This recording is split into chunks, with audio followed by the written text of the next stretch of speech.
Hello, this is Dark Shades, and today's video is living without a man. Is it circumstances or is it choice?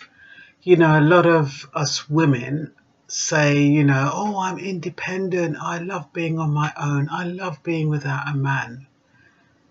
Is that really the case? Or is it because you don't really have a choice because of the circumstances? You know, there's been a history of why we are where we are. In 1961, the contraceptive pill came out.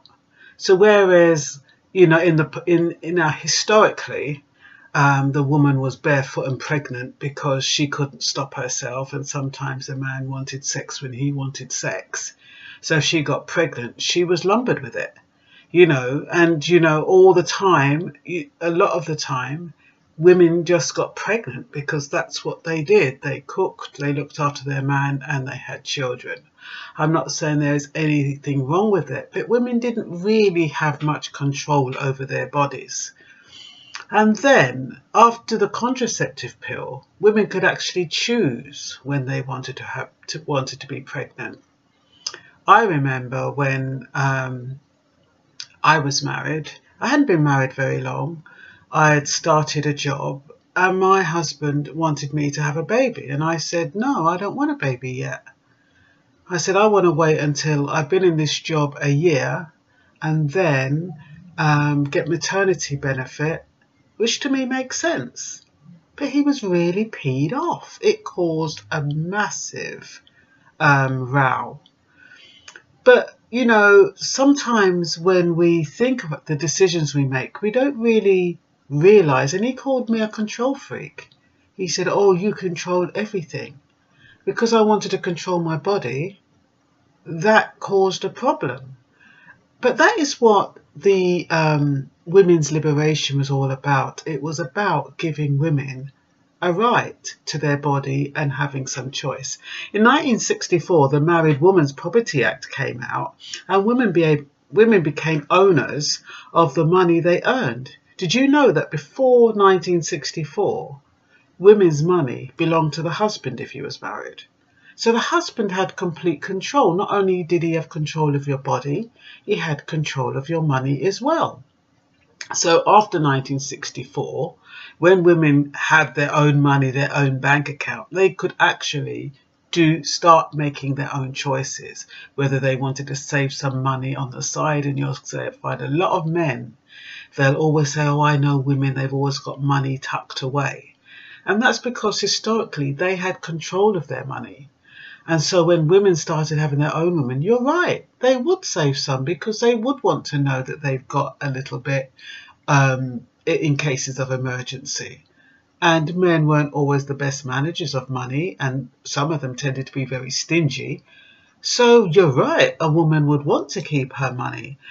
So because men lost control of women's finances, it meant that men became anxious. They, because they lost control, there was that fear of abandonment. Will she really need me? What does she need me for?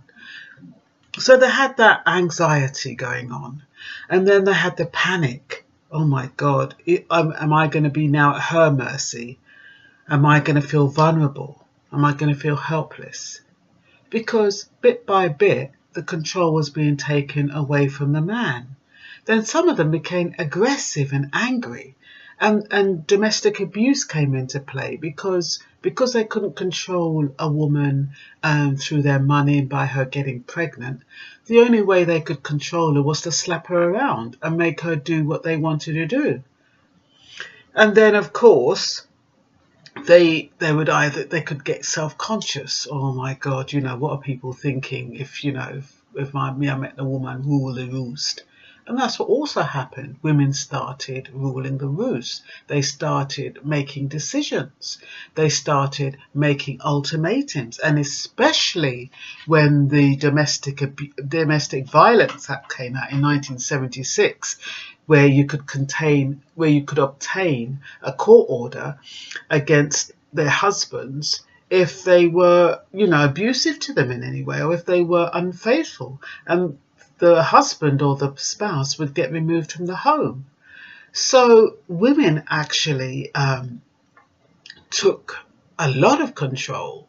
They had more control after 1961 than men had before 1961. In 1968, the Abortion Act came out. So for women who were raped even, they had, you know, providing the baby wasn't more than 24 weeks, they could have an abortion and their lives wouldn't be ruined by a baby they didn't want or a baby born by sexual violence. And of course, then we had the equal pay in 1968, where the machinist in Ford Dagenham, you know, had this big protest about earning less pay. And, you know, even though women still have, they still have lower pay, at least we're a bit better paid. So we've got all of these things going on in relationships. And this is the foundation of where we are now. Why a lot of us are alone, because we have taken control over our bodies, over our minds and over our money, and men are hardly have any control at all unless they have money and they have substance. I'm going to continue this in part 2. This is Dark Shades.